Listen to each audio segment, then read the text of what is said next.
Welcome aboard, everybody. Charles Moscowitz here. James Simpson is my guest. James is the author of a new book that is now available at Amazon.com, The Red Green Axis 2.0, an existential threat to America and the world, Civilization Jihad Reader Series as part of it. James, thanks for joining me. Let's just talk a little bit about a little background on yourself and how you got involved in writing this book. Sure, Charles. First of all, it's great to be with you. Thanks for inviting me along. Thank you.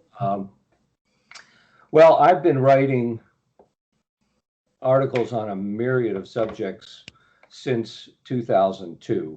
I worked as a young man. I worked in the Office of Management and Budget, which is the White House budget office, on budget and economic issues. And I'm an economist by training.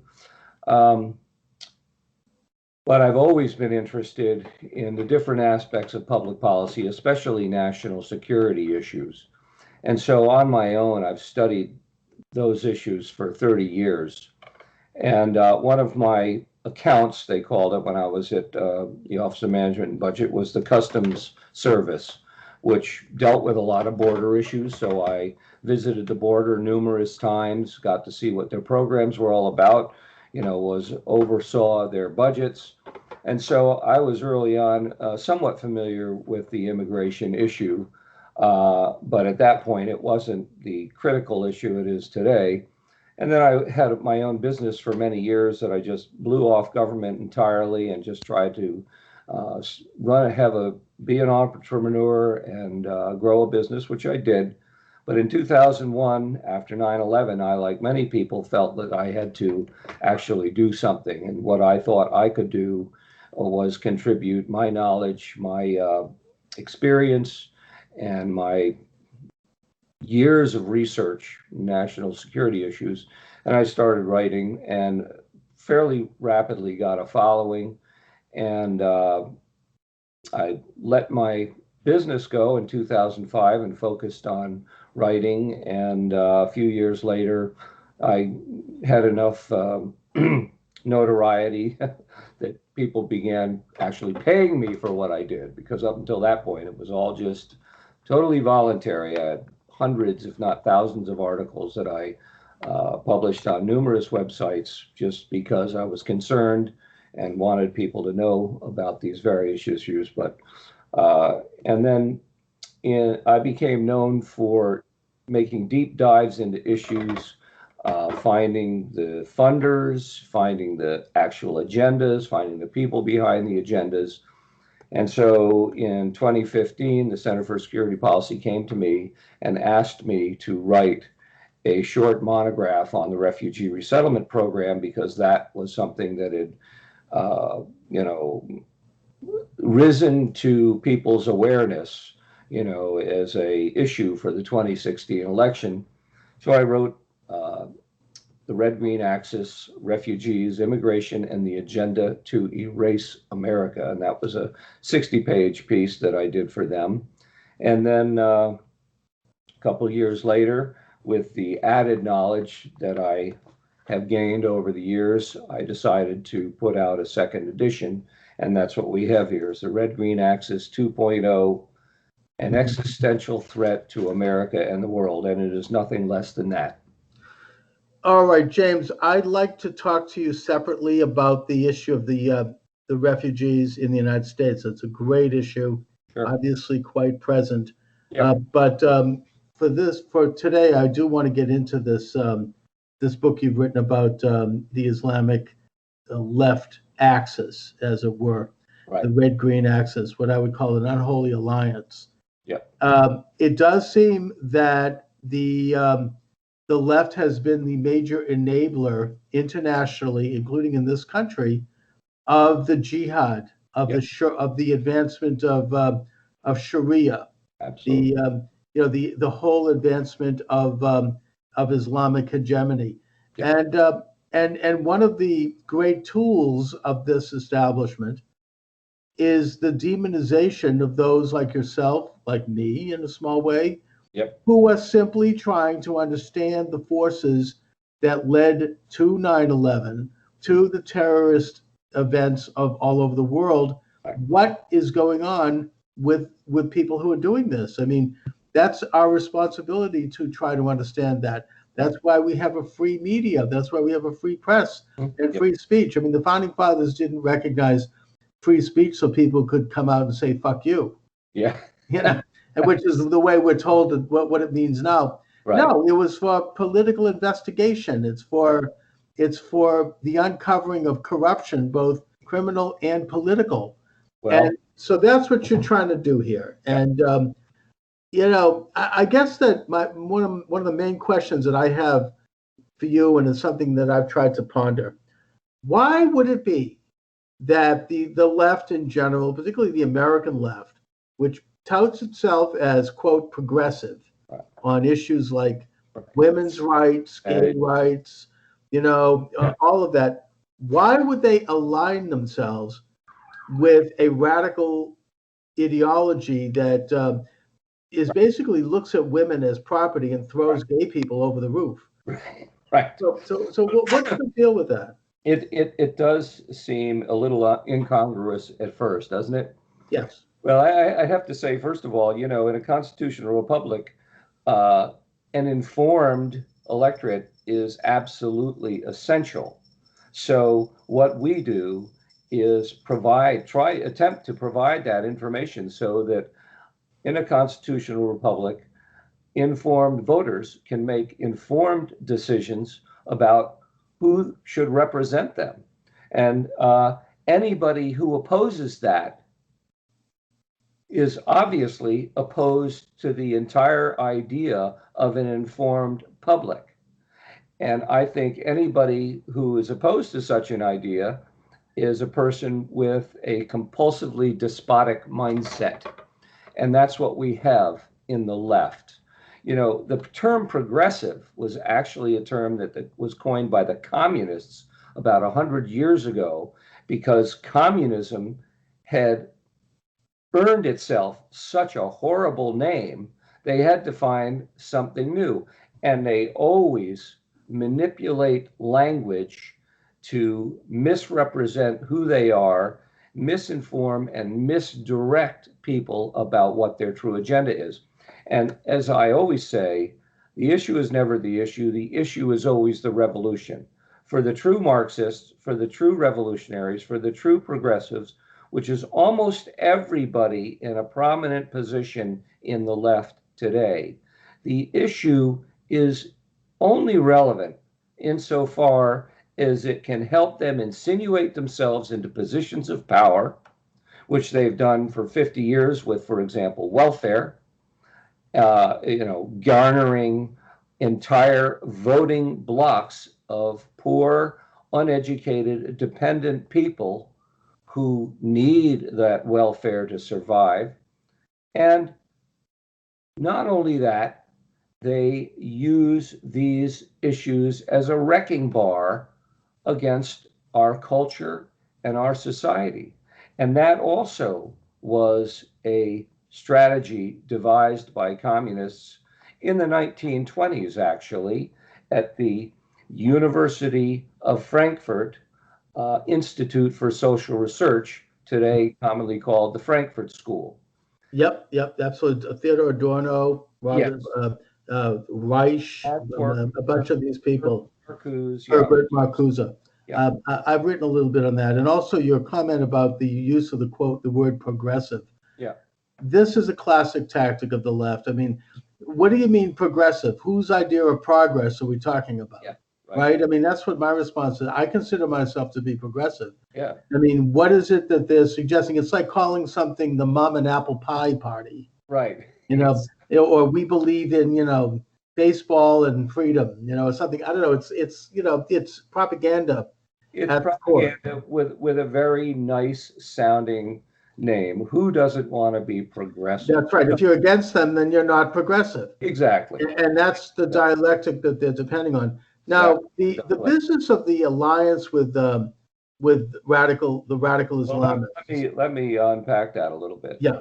Because so as I said, the issue is never the issue. The issue is always a revolution. So on gay rights, the left really, except for the true believers who are the public face of these issues, they're the ones who give it legitimacy. But really, when you look at what it's doing, it's destroying and corrupting our culture. And that is what the actual goal was. And the Marxists made that very clear in the early 1900s. Willy Munzenberg said we must use the intellectuals to make Western civilization stink. And only when it's lost all its values and made life impossible can we impose the dictatorship of the proletariat. So this is a long-term strategy to corrupt our culture. Herbert Marcuse, as you probably know, Right. is the father of the sexual revolution. He wrote a book called Eros and Civilization, where he talked about advocating polymorphous sexuality and talked about sex as being a political act. So somehow gave it some kind of self-righteousness to engage in various forms of perversion as a political act, But so the left really doesn't care about gays or gay rights, except as it can be used as a wrecking bar against Western civilization. The same thing with every other issue. Women's rights, they have not advanced the cause of women. What they've done is turned the sexes into a constant, nonstop war. This is the new dialectic. And in a sense, they replaced the original Marxist dialectic of the 19th century, which was based on class, right, to one that is more fragmented and more mobile and can be more easily adapted to a given society. A lot of this was the work of Marxist Frantz Fanon and his book, The Wretched of the Earth, where he said the new dialectic would be based on race and geography. He said the North versus the South in terms of the world. But the point I'm making here is that it's all part of this weaponized dialectic. Exactly. I mean, a dialectic is natural. There are conflicts that can be resolved by rational people, but this is really the act of creating and marketing opposites and then pitting them against each other like cockroaches at the bottom of a barrel. And it was originally started by Hegel, and then Marx further politicized it. I think it's the basis of Darwin's theories. This whole politicized, in a sense, weaponized view of life. And with regard to the alliance of the left and Islam, I think that there's a certain resonance there. And again, when I say Islam, I'm not talking about Muslims, because believe me, the Muslims are the biggest victims of these societies. And the left doesn't give a damn about the fact that in these countries, women are being murdered if they step outside and not in the company of their husband, or child brides, or female genital mutilation, and all these other things. They don't want to hear about that, and this is what's going on there, and they're guilty of it because they refuse to. Not only do they refuse to expose it, but they will vilify someone like you or I who does try to expose it. Well, so I wonder how much they really do care about women. But the point I'm making is that they resonate with this radical agenda because they share commonalities philosophically. And the most basic one is this idea that they can create a one world entity that is utopian, is messianic, is man-made, is man-controlled. Right. And that and in order to do that, they have to wipe out their enemies. So they find it's like kind of, common enemies. I think that maybe in the back of the mind of the left, they figure, well, we can eradicate Islam later. Well, right now we need them as allies. No, it goes deeper than that. It goes deeper than that. First of all, all of this pitting one segment of society against another, and they do that they find ever new interest groups with which to fracture society. It's nothing more than the sophisticated divide and conquer strategy. Okay, it's a military strategy of conquest, an asymmetric military strategy of conquest of our nation. But what most people don't know is that the Muslims were cultivated by the communists as early as Lenin, because Lenin and his subsequent leaders of the Soviet Union recognized that the large population of Muslims with this essentially um, unitary belief in Islam and Allah and the preeminence of Muhammad, uh, they saw how that could be used. And so they began cultivating Muslims of communist origin, that meaning of Muslims who lived in countries run by communists or parts of the Soviet bloc, which has many, many millions of Muslims, and turned them into communists of Muslim origin. So many of the Muslim leaders who are leading this effort to establish a quote unquote world caliphate are not really even, they don't believe in Islam. They're communists.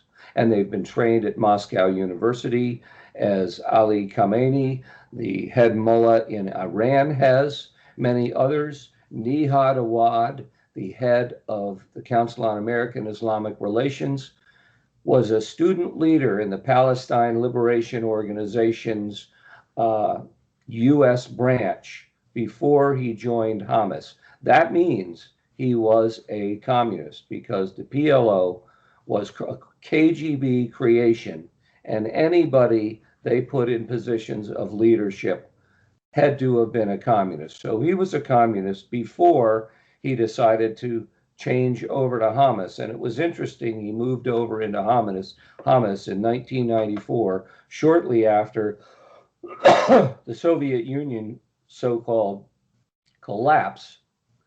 And that's when most of these Islamic terrorist groups and Muslim Brotherhood groups came to the fore. I mean, we've been having Muslim terrorism since the 70s, or perhaps even before, but it really became prominent. It became a thing after the fall of the Soviet Union. Why is that? It's because the Soviet Union never really fell. It pretended to dissolve as a Sun Tzu tactic called deny your enemy an enemy. And it worked like magic. But in the meantime, in order to continue to prosecute their war against the West, they needed a proxy army.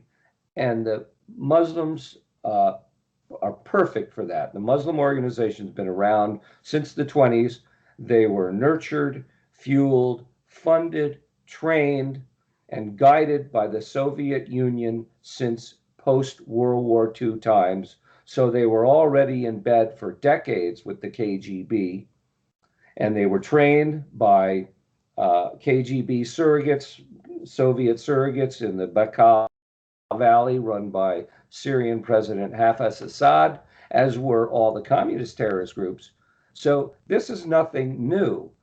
But what happened is the Soviets decided to use the Muslim Brotherhood groups and the other jihadi groups as a surrogate army, as a false flag operation for their continued war against the West. And the Muslims are a perfect vehicle as a wrecking bar against the West because, excuse me, they can hide under the shield of the First Amendment's religious protections. See, they can establish mosques throughout the United States. And for people who understand Islam, a mosque is a central location for everything, which includes weapons storage, includes military planning. It is not merely a place of worship. You know, I think that's a point well taken. I mean, especially these mega mosques. Yeah, I mean, we were criticized for saying we have something against Muslim people if we don't, if we bring this up. But these, as you say, it's not this isn't a church in our conception of like a little white clapboard church, with a little children's group. The preacher comes in on Sunday. These things are major political centers that absolutely are involved because Islam has a political and a military element to it. It's not just a religion in our Western conception of the term. Yeah. Now, I think you're bringing up some very good things. I've actually written two books similar to this. My first book, which I wrote in response to 9/11, The Nazi Connection of Islamic Terrorism, published by WorldNet Daily, that talked about how the Islamic movement got started, the radical movement, really by influence by the Nazis, and that the Nazi of Jerusalem, who's the centerpiece of my book, he spent World War II years in Berlin, meeting with Hitler. There were pictures of him. I got archival pictures, and funneling money into the Middle East to further these radical movements. He also was one of the founders of the Muslim Brotherhood, and much of the Arab and Islamic movements back then were very pro-Nazi, including the Egyptian Green Party, which gave birth to Sadat, and the Phalange of Libya, which was a Christian group, which was also pro-Nazi. And then after the defeat of Hitler, it was the Soviet Union that stepped into the vacuum and really began to embrace and use this infrastructure that had already been established. As you point out, the PLO was begun in Moscow. Yasser Arafat, his fellows, were brought to Moscow and trained. I mean, I go into this in my second book, Islamo-Communism, and it was really a completely controlled entity by the Soviets. Now, I'm not sure that the Soviet Union didn't fall. I may disagree with you on that, but Russia certainly has continued some of the bad habits of the old Soviet left. Well, the thing is, you have to ask yourself, if the Soviet Union collapsed, if through the weight of its own economy and the irreconcilable contradictions of communist central planning and successful economic systems, if you ask yourself that, and then it collapsed, how is it that while it collapsed and while it was beggaring the West for dollars, how is it that at the same time it was undergoing one of the most aggressive buildups of its nuclear force in history? Where did it get the money to do that? If it was the Russians did this? Yes. Okay. Absolutely. Interesting. Very interesting. But the thing is here, I'm a trained economist, and I recognized early on that what the Soviet Union did, because the precedent is the new economic policy, which Lenin launched in 1921. Sure. A few years after, by 1921, everybody was starving. The economy was absolutely defunct. They were bankrupt. And this happens to all countries that impose the central planning. It's because it's not about economics, it's about command and control. So they were facing, critical, and then they were also facing the expeditionary force, who was fighting with the White Russians to get rid of them. Not enthusiastically enough, in my belief, but anyway. And so Lenin came up with a brilliant plan. He came up with the new economic policy, in which he announced that we were no longer going to be hardcore communists. We're going to allow opposition groups to grow. We're going to allow some democracy. We're even going to open our economy and allow some private enterprise. And so when they did that, two things happened. First of all, private market began to flourish. But more importantly, the West side, a big sigh of relief, sighed, oh, okay, well, they've gotten religion. They're going to chill out now and become, just one of the body of nations in the world. And so the West felt completely safe to invest mightily in the Soviet Union. And that big Ruhr Dam that is so prominently displayed in Dr. Zhivago as this great Soviet miracle of architecture was actually designed and built by an American architect with American help. Yeah, and funded by the Rockefellers. Yeah, but at the same time that they had this publicly this public program of supposed liberalized economics and liberalized democracy, they created an organization called the Monarchist Alliance of Central Russia, which was run by a white Russian, very prominent, well-known white Russian general who, for reasons nobody could figure out, had survived the purges.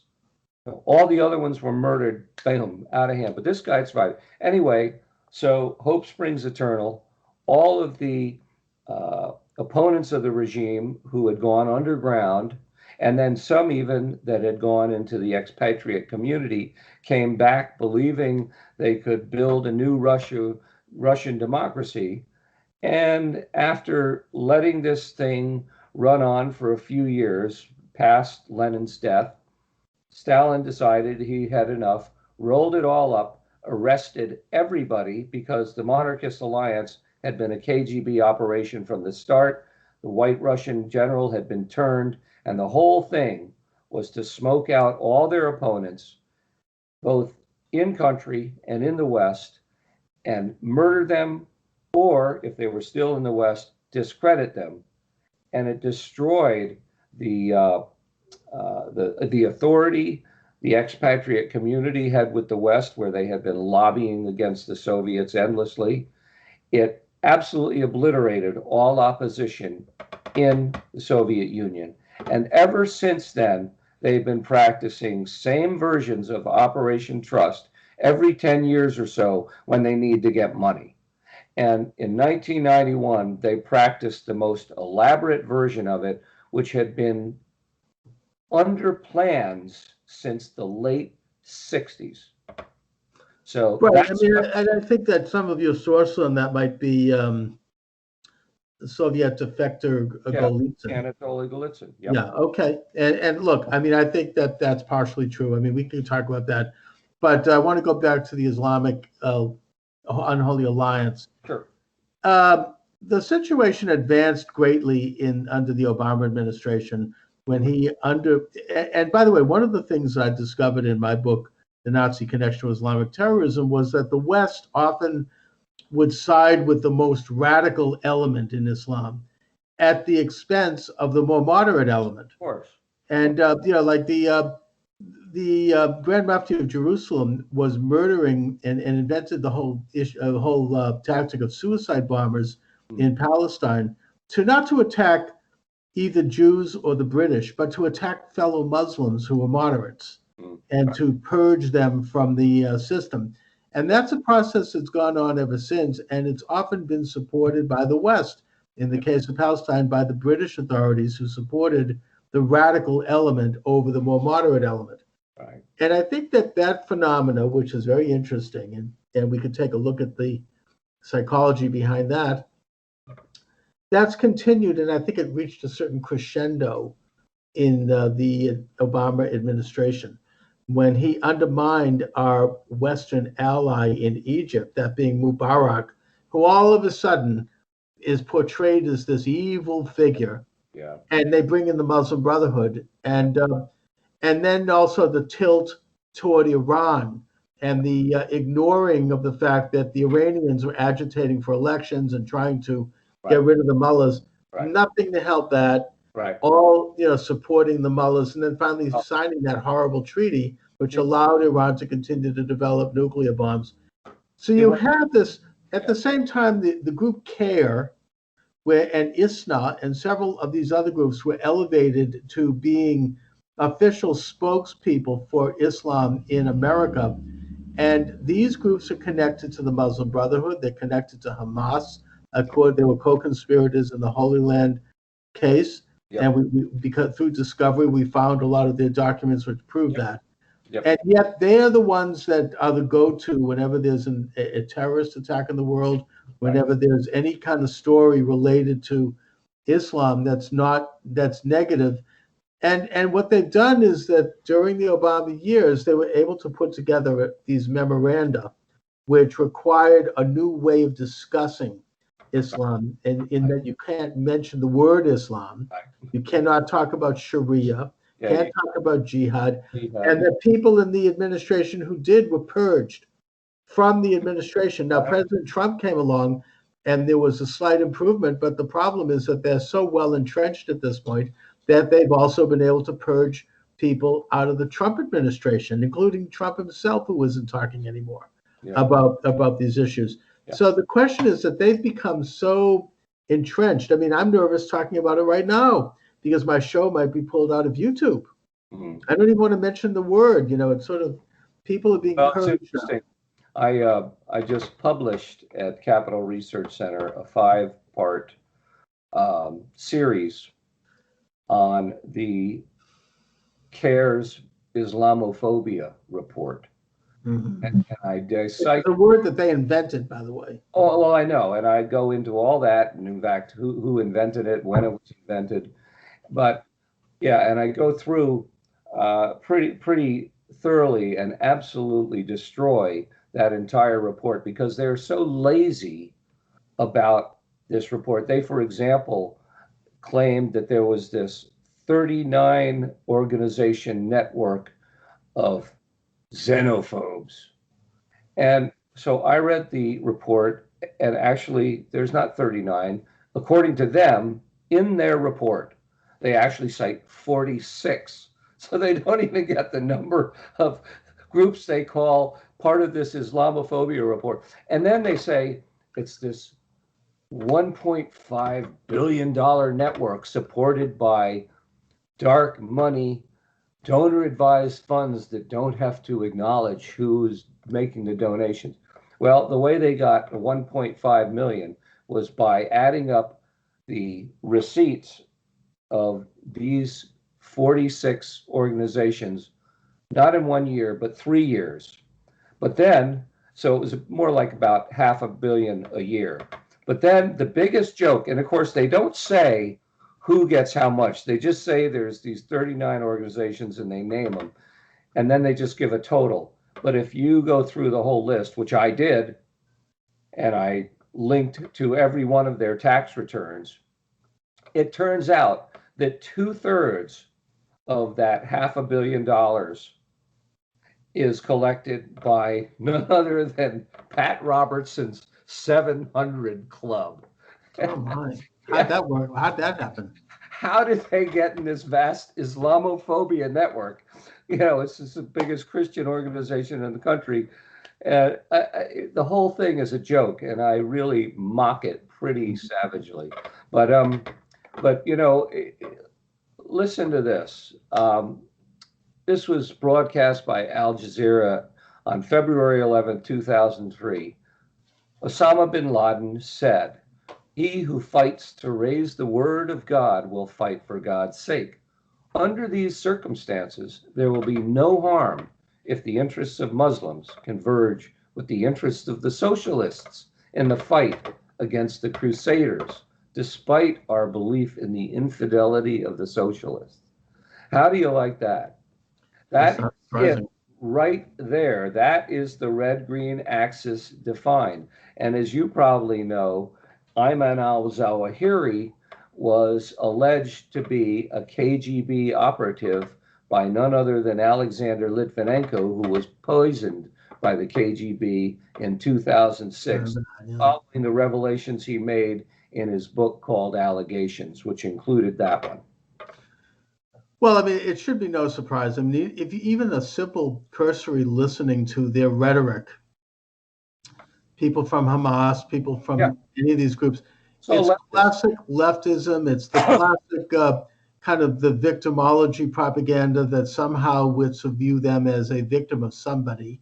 Well, even I don't know how. I mean, these are, by the way, Islamic countries stretch across about 25-30% of the planet, the surface of the planet, and they're oil-rich and resource-rich nations. They're not a victim of anybody. No, but they use this kind of rhetoric that is a classic combination that you find on the left of this grievance victimology mixed with this incredibly arrogant view of holier than thou, that they're somehow sent this, they descend from the mountain every day to preach to the rest of us.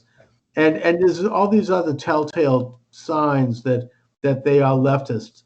It's a long and easy to document relationship, and that they absolutely in this country have formed a convergence.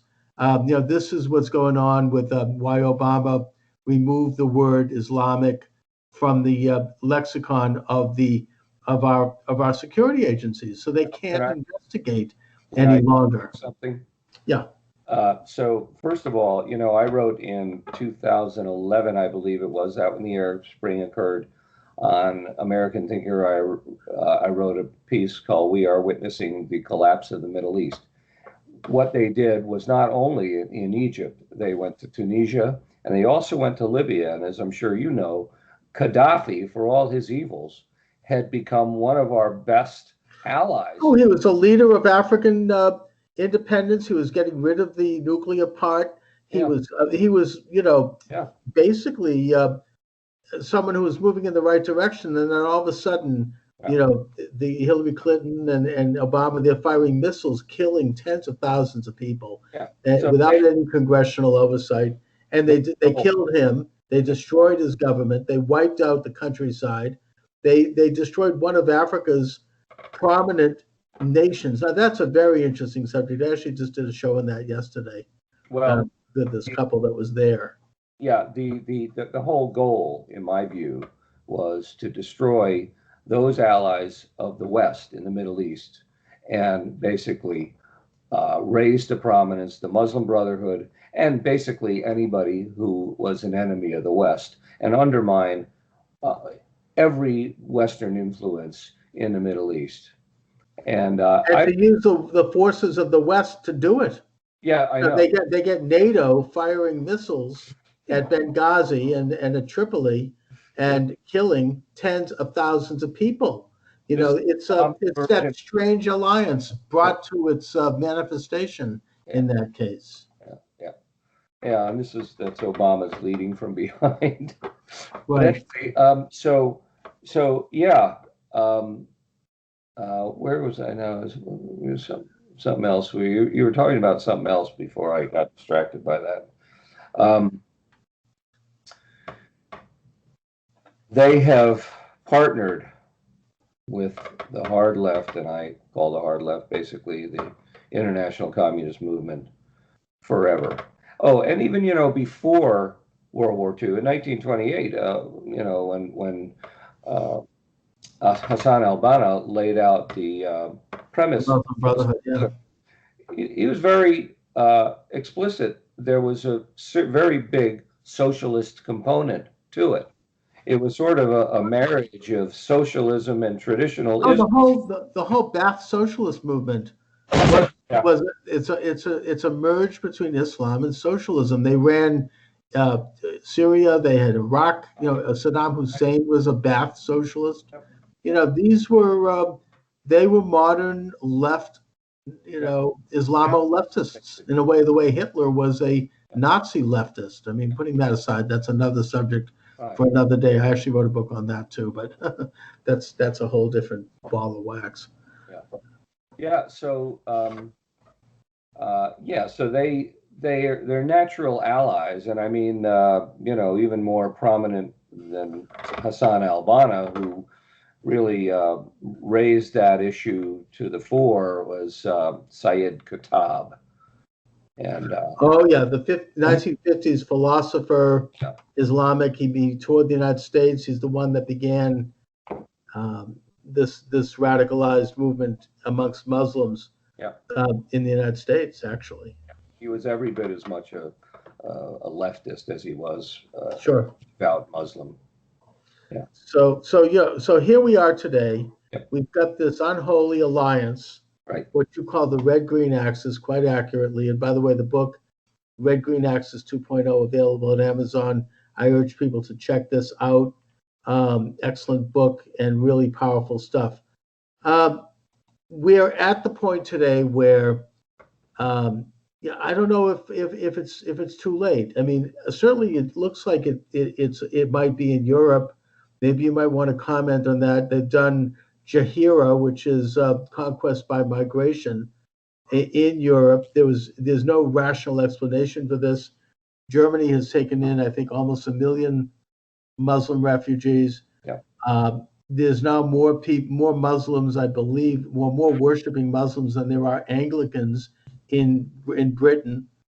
Yes. And Sweden, they have, there are areas where there are no-go zones. And, when you had in 2000 and I think it was 2015, the New Year's Day, there were all these attacks and rapes of German women throughout and in other capitals. Yep. And you had left-wingers who run these countries and their societies attacking the women, right? They weren't criticizing this is a different culture. We have to adapt to this. And, so you have, it's almost like, it's like Stockholm syndrome or something. It's like there's some strange psychological aspect going on amongst the regular, unwitting, unconscious left. But the more witting left, the people that do understand what's going on, they have an agenda in terms of why they're doing this. Yep. Give me a nutshell in terms of what's going on in the witting centers where people are pushing these ideologies and these agendas, knowing full well what the consequences are. Well, I mean, it's my belief. Well, for example, Angela Merkel. Yes. She's not a Christian Democrat. She's a East German communist. She was a leader in the East German Communist Youth League, and when the wall fell, she migrated west, like many East German committed communists did, and insinuated herself into the political system under a false pretense. And she became leader, and then, as leader, she turned against West Germany, because that was really the target of Russia, is West Germany, the western part of Germany that they basically invaded when the wall fell, and opened the doors to mass migration because she knew the consequences. And the same thing's happening in Britain. Well, first of all, I'll say most people don't realize that the biggest Syrian and subsequent migration from all over the Middle East and Africa, which wound up being actually only about 20% Syrian, the rest were people from everywhere else in that area, was instigated when the Soviet Union began its supposed bombing campaign of ISIS. ISIS is at least partially a Soviet creation. What they did instead was bomb civilian areas, and that is what really created the massive wave of immigration or really refugees out of Syria. And it was a premeditated strategy, which I believe Obama actually helped to instigate with this sort of pretend invasion of Syria, which never was going to be successful from the beginning. So they pushed it, and Angela Merkel, as a still committed East German communist, under orders from Putin, opened the doors, and using the Western Europe's open door policy, open borders policy within the EU, flooded the entire area with these people who they knew were going to create enormous amount of problems. They don't care. They are enemies of the very people who have elected them. And I think a perfect personification of this is the example of what just happened to Tommy Robinson in Great Britain. Well, what's the deal with that? I mean, it seems to me that he simply has spoken out against Islamic That's all he's done. And he didn't even break any laws. This was not something where he broke a law. This is something where the judge claimed he violated the judge's rules on broadcasting events that were going on in court. But he didn't actually do that. He broadcasted, he live streamed standing outside of the court on Facebook and tried to interview the perpetrators, the alleged child rapists, as they were going into court. And he sought clarification on what he could and couldn't do. There was nothing on their website. There was nothing written about the policies. that said he couldn't do what he was doing. And in fact, they later apologized for the fact that they had not posted anything. But just the same, that judge said he had violated his orders and he was going to jail. No two ways about it. And this is the kind of thing the British authorities have turned against the British people, and they vilify anyone who questions or criticizes anything the Islamists do, the jihadis really do, and they are the ones who get persecuted. And Yeah, I believe this is because all of the institutions of the culture in Britain and throughout most of Western Europe have been penetrated by communists, and the rest are people who are just going along to get along, and they're terrified of the labels of racism, bigotry, and all that. That's happening in this country to Pamela Geller and Yeah. Robert Spencer and others. And meanwhile, Tommy Robinson might go to prison. He says he could be murdered. He's in prison. He is. Okay. And he's fearful for his life, and he's asking for asylum in the United States. He's there for I think 10 to 12 weeks. He was supposed to serve a 9-month sentence, but because he had served time before, they gave him time served. So it's going to be like 10 weeks. But that still could be a death sentence. Very, very bad. And this is all for an issue of speech. So we think that is coming here. You know, these are very, very dangerous times. And you have, of course, the implementation of, quote, hate speech, which is a very undefined term. Yeah. And I think that it's something that is being defined by the Islamist element in this country, CARE and ISNA and these other Muslim Brotherhood groups who have formed an alliance with other leftist groups, including Jewish groups, I may add, which is very strange. That the NDL and the SPLC, these are Jewish groups, leftist Jewish groups. And of course, you have the gay mafia, and you've got another motley collection of the Black Lives Matter. You've got all these leftist groups. Yep. Suddenly have decided that they're going to come in, and rather than debate issues in an open stage where reasonable people can differ, they're going to vilify their opponents, and they've invented this quote unquote hate speech, and they're going to censor them. Yep. I'm afraid that this show is going to be pulled off of YouTube. I'm going to tell you the truth, because YouTube they're pulling programs off left and right, and they're implementing a very strenuous program. I will get all surprised if I download this to YouTube and a few hours later I get a note from YouTube saying my whole station's been shut down. So this is where we are. And by the way, if that does happen, the program is archived on my website, charlesmoscowitz.com. I've got Podomatic. I've got other venues that I'm backing up the show, because I don't trust YouTube anymore. No, they've part of this whole thing. Clearly been co-opted by the hard left. You know, I recently wrote an article called "Truth and the Ability to Speak It Under Direct Threat," and you can find that at the Center for Security Policy website, centerforsecuritypolicy.org. And actually, I go into the whole genesis of this hate speech agenda, really, and it started with Lenin, not surprisingly.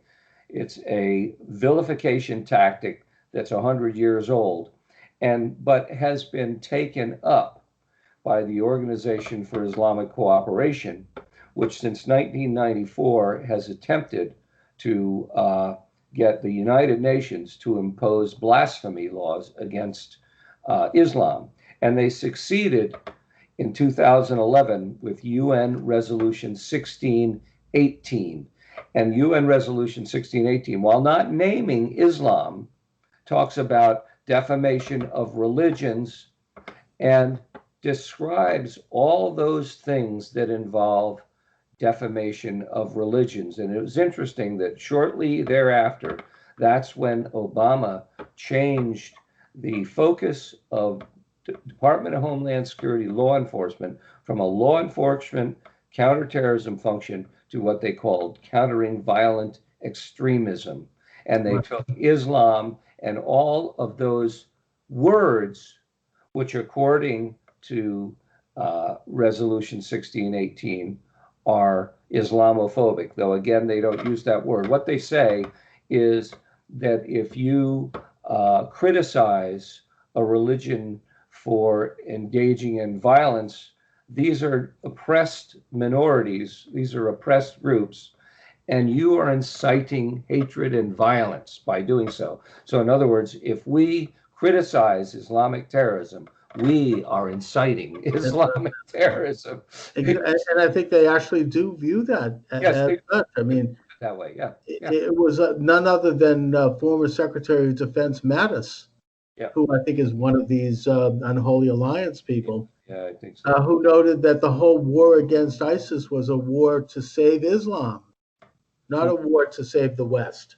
So I mean, it's a way of thinking, it's in complete denial of the nature and of the doctrines of, of course we have to criticize religions and ideologies. That's natural. That's free speech. It's not advocating. It's trying to stop violence by calling out those who actually do advocate violence. Advocate it, engage in it. Anyways, those engage in it. Yeah. Anyway, Jim, but I'm reaching toward the end, so I want you to talk a little bit, because I want to have you back to talk about the border crisis, and we'll do that maybe in a week or two. But in the meantime, let my viewers and listeners know where they can get more information about you and your book. Okay. Well, as we said early, the Red Green Axis 2.0 and my first Red Green Axis book, which I don't have a copy of right handy, are available on Amazon.